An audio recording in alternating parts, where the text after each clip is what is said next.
I want you to picture the most deadly biological weapon on Earth. Okay.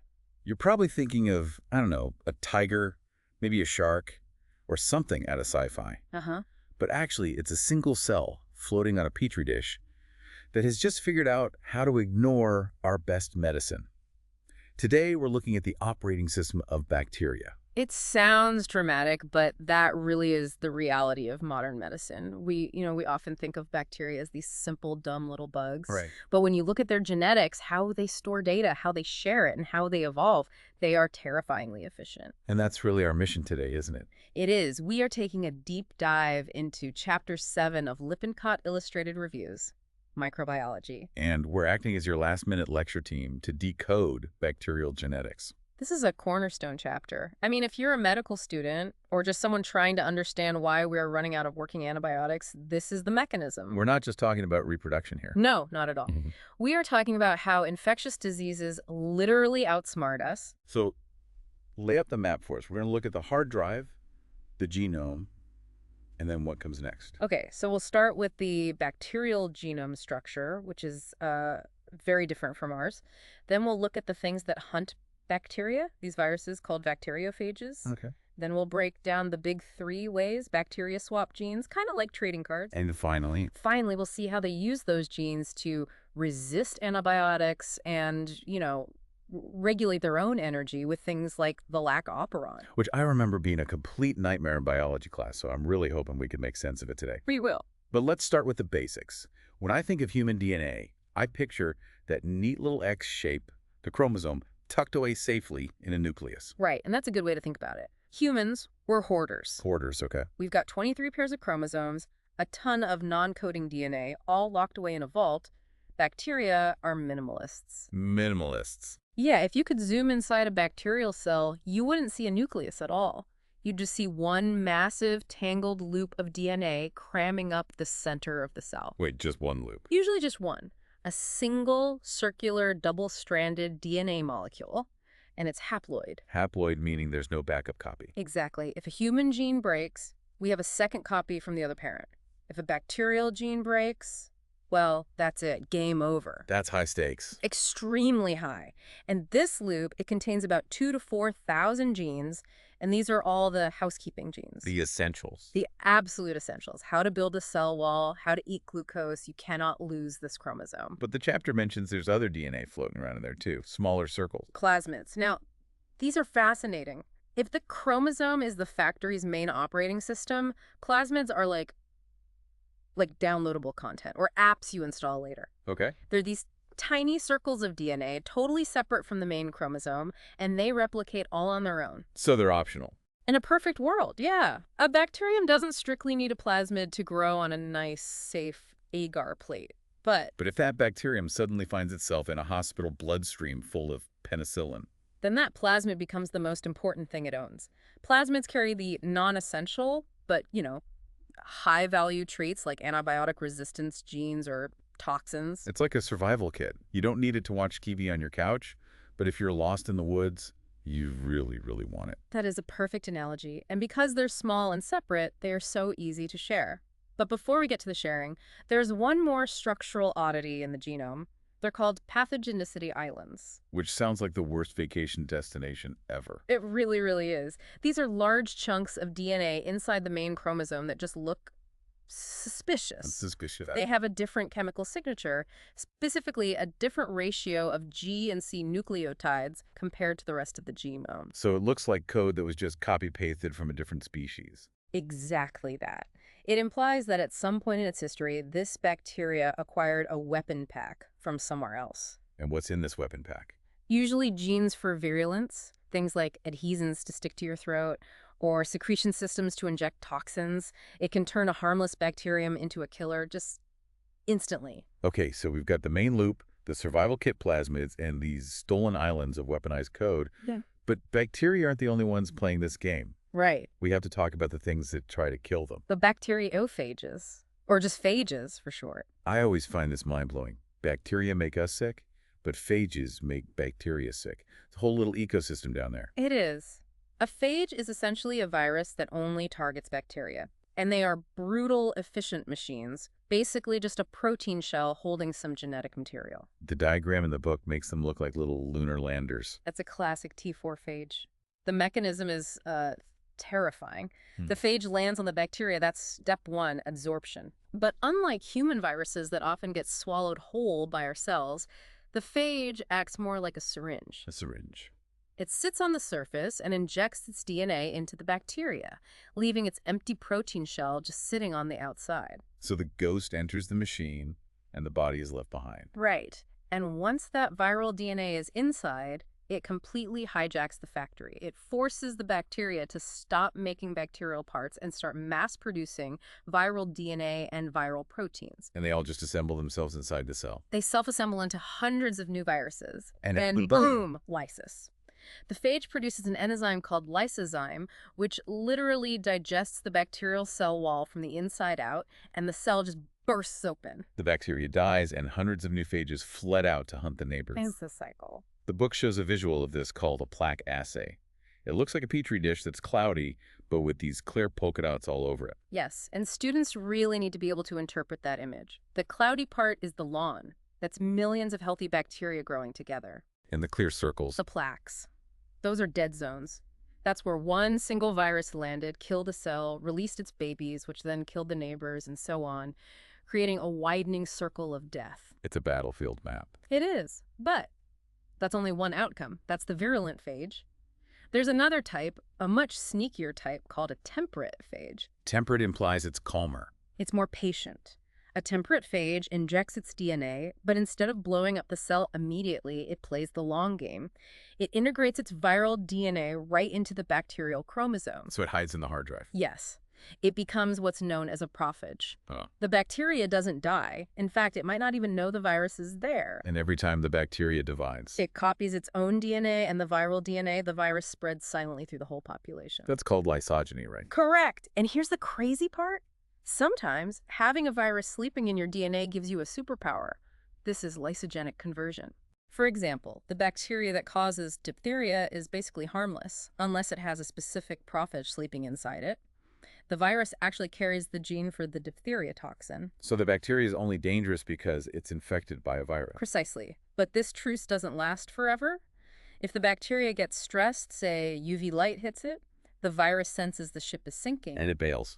It wakes up, cuts itself out of the chromosome, and switches to the blow everything up mode. Lysis. Talk about a fair weather friend. Okay, so we have viruses injecting DNA. This leads us right to the biggest topic in the chapter. Gene transfer. The big three.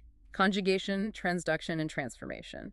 This is how bacteria do horizontal transfer, sharing genes with their neighbors, not just passing them down to their kids. Let's take them one by one. Number one, conjugation. This is the one that involves touching. Yes, it requires direct cell-to-cell contact. You have a donor cell called the F+ cell and a recipient, the F cell. Okay. The donor builds this structure called a sex pilus. Which is sort of like a grappling hook. Kind of. It's a protein tube.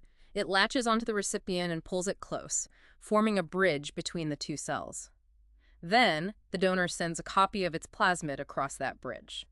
The book mentions rolling circle replication here. What does that actually look like? Imagine peeling a piece of tape off a roll. One strand of the circular plasmid is nicked, and then it's peeled off, feeding through the tube into the neighbor. Right. As it enters, the neighbor cell builds the matching strand. Meanwhile, the donor repairs its own circle. So in the end, the donor still has the plasmid, and the recipient now has it too. And crucially, that recipient is now an F+ donor itself. It can go on to infect others with this plasmid. Which is why antibiotic resistance can sweep through a hospital like wildfire. It is the primary mechanism. Okay, mechanism number two, transduction. This is where the viruses come back in, right? Yes. Transduction is gene transfer, using a phage as the courier. And this is where students often get confused because there are two types, generalized and specialized. Okay, let's break this down because I always mix them up. Generalized transduction first. Think of generalized transduction as a packaging error, a huge mistake. Okay. So a phage blows up a bacterial cell, and it chops the bacterial DNA into a bunch of little pieces. When the phage tries to assemble new virus particles, it needs to grab DNA to stuff into its head. It's supposed to grab viral DNA. Right. But sometimes, purely by accident, it grabs a chunk of the bacterial DNA instead. It stuffs a random bacterial gene into the viral rocket. So this virus isn't really a virus anymore. Exactly. It's a dummy particle. It goes and injects that DNA into a new bacteria, but it can't kill it. It just delivers a random bacterial gene. Because it's random, any piece of the genome, we call it generalized. Got it. A blind packer. So how is specialized transduction different? Is the virus smarter? Not smarter, just clumsy in a very specific way. Remember the temperate phage, the one that sleeps in the chromosome? The sleeper agent. When that slipper agent wakes up and tries to cut itself out of the bacterial DNA, sometimes it cuts just a little too wide. Ah, so it grabs the neighbor. It takes its own viral DNA plus the piece of bacterial DNA that was sitting right next to it. And since the phage always parks in the same spot in the genome, it always grabs the same specific bacterial genes when it makes this mistake. That's why it's specialized. Exactly. Okay, that helps. Generalized is a random packaging error. Specialized is a specific excision error. Now, mechanism number 3, transformation. This is the scavenger method. Some bacteria are just capable of taking up naked DNA directly from the environment. Naked DNA, you mean just DNA floating around in the goo. Yeah, exactly. Maybe another bacterium died and lies nearby, spilled its guts. Some species, like Streptococcus pneumonia, are what we call naturally competent. They have machinery to literally grab that loose DNA and pull it inside. There's a specific way to test for this in the lab, right? The book mentions DNase. Right. DNase is an enzyme that chews up free-floating DNA. So if you add DNase to a mixture and the gene transfer stops... You know it's transformation, because the DNA was exposed. Precisely. In conjugation, the DNA is hidden inside the bridge. In transduction, it's safe inside the virus shell. Only in transformation is it naked and vulnerable. That is a guaranteed exam question right there. Okay, so moving on. We know how they swap genes, but how do they change them internally? The book talks about transposons. The jumping genes, these are these fascinating little segments of DNA that can physically move from one place in the genome to another. Like cut and paste. Sometimes cut and paste, that's non-replicative transposition, but often it's copy and paste, which is replicative. They copy themselves and then land somewhere else. And why is this such bad news for us? Because transposons often carry passenger genes, and the most common passengers by far are antibiotic resistance genes. So a gene can just jump from the chromosome onto a plasmid. And then that plasmid gets conjugated into another cell. It's a way to mobilize resistance and spread it incredibly fast. Which brings us to the clinical nightmare, antibiotic resistance. The book lists 5 specific mechanisms, and I want to go through these slowly because this is literally life and death medicine. Agreed. These are the strategies the enemy uses. Strategy 1, decreased uptake. This is basically locking the door. Antibiotic, like tetracyclines, have to get into the bacteria through these little channels called porins. The bacteria just mutates the pore shape. So the drug can't get in? It doesn't fit the lock, it's kept outside. Strategy 2, antibiotic efflux. The sump pump. So the drug manages to get inside, but the bacteria has built a pump in its membrane that recognizes the drug, grabs it, and spits it right back out. And these can be really nasty because they pump out multiple types of drugs, can't they? Oh yeah, multi-drug efflux pumps. One pump can make a bug resistant to 3 or 4 different classes of antibiotics at once. Okay, strategy 3, alteration of the target site. This sounds like a disguise. It is. Most antibiotics work by binding to a specific machine inside the bacteria. Penicillin, for example, binds to a protein that builds the cell wall. Right. In resistant strep pneumo, the bacteria just changes the shape of that protein. The antibiotic floats right past its target because it doesn't recognize it anymore. The key doesn't even fit in the ignition. Not even close. Strategy 4 is acquisition of a new target. Now, this one sounds similar, but the book mentions vancomycin specifically. This is a classic story. Vancomycin is one of our heavy hitter drugs. It normally binds to a very specific sequence in the cell wall building blocks. D-alanine. Let's call it a square puzzle piece. Square. The resistant bacteria like VRSA acquire a gene to change that building block to D-alanine D-lactate. We can call that square circle. So they just swap one molecule. Just one. Okay. But vancomycin is designed to find square. It cannot grab square circle. The drug just bounces off, the cell wall gets built, and the infection rages on. It's a tiny chemical tweak that makes a powerful drug totally useless. Unbelievable. Okay, last one. Yeah. Strategy 5, enzymatic inactivation. This is just straightforward warfare. The bacteria builds a weapon, an enzyme that seeks out and destroys the antibiotic. The most famous one is beta-lactamase. Right. It finds penicillin, snaps its chemical ring structure, and completely neutralizes it. It chews up the drug before the drug even has a chance to work. It's an absolute arms race. Every time we invent a method, they invent a workaround. And they do it fast because they can reproduce every 20 minutes. Now, running all these pumps and enzymes must take a lot of energy. And bacteria are efficient. They don't want to run the AC when the windows are open. This leads us to the final section, gene regulation, specifically the lac operon. Ah, yes. This is the part that makes students cry, but it's actually just a logic problem. It's all about how E. coli decides what to eat for dinner. Okay, I like an analogy. Let's do dinner. Perfect. So, bacteria love glucose. Glucose is a steak dinner. It's easy, high-quality energy. Lactose, on the other hand, is like a stale cracker in a really tough wrapper. It takes work to get to it. A lot of work. So you only eat the cracker if you absolutely have to. Okay, when would that be? You'd only eat the cracker if two conditions are met. One, you are starving, so no steak is available. And two, the cracker is actually in front of you. Right. If there's no cracker, don't try to eat it. If there is steak, just ignore the cracker. Precisely. So let's look at the machinery. The lac operon has a brake, and it has a gas pedal. The brake is called the repressor protein. And how does the brake work? If there is no lactose around, no cracker, the repressor protein sits right on the DNA. It physically blocks the path so the gene can't be read. Which makes sense, right? Yeah. Why build enzymes to digest lactose if there isn't any? Okay, so then I eat some dairy, lactose shows up. What happens? Lactose itself binds to the repressor and makes it fall off the DNA. The brake is released. So the gene turns on. Not yet. This is where people get tripped up. Releasing the brake isn't enough to make the car go. You still need to press the gas. That's the positive control. And this is the hunger part. This is the hunger part. Remember, if there is glucose, the steak, the bacteria is happy. It doesn't care about the lactose. But if glucose is gone, a starvation signal goes out, a molecule called KMP. Its levels spike. So KMP is the hunger pangs. It is. And KMP binds to a helper protein called CAP. Together, they bind to the DNA and they stomp on the gas pedal.